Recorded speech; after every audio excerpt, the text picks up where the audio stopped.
કાકી પણ આવી ગયા છે સ્ટુડિયોમાં. કેમ છો કાકી? મસ્ત લાગો છો હા સાડીમાં. હે ને 5,000 ની સાડી લીધી આ. 5,000 ની લઈ આવી તું? ક્યારે લઈ આવી પાછી? અરે આ લાસ્ટ વીક ચૈત્ર નવરાત્રી હતી ને તો હું બજારમાં ચણિયા ચોળી લેવા ગઈ હતી. બે ચૈત્ર નવરાત્રીમાં ના ઓઈલી ચણિયા ચોળીને બધું તું. હા તે પણ હું માર્કેટમાં ગઈ હતી ને એટલે પેલા દુકાનવાળાએ એમ કીધું કે બેન ચણિયા ચોળી વાળી આ નવરાત્રી નથી, એ તો ઓક્ટોબરમાં આવશે. પછી કોઈ ને એટલે આવી ઇન્ફોર્મેશન એને મને આપીને મદદ કરીને એટલે બસ પછી મારે એની દુકાનમાંથી કંઈક તો લેવું પડે ને એટલે 5,000 ની સાડી લઈ લીધી એમ. ત્યાં તો ખરું કારણ ઉભું કરી દીધું એમ.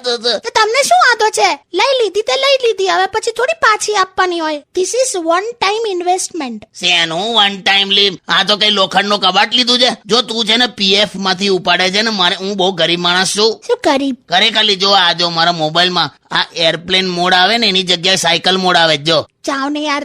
જવા દો ને કાકા, અમે આ સાડી બહુ સરસ લાગે છે.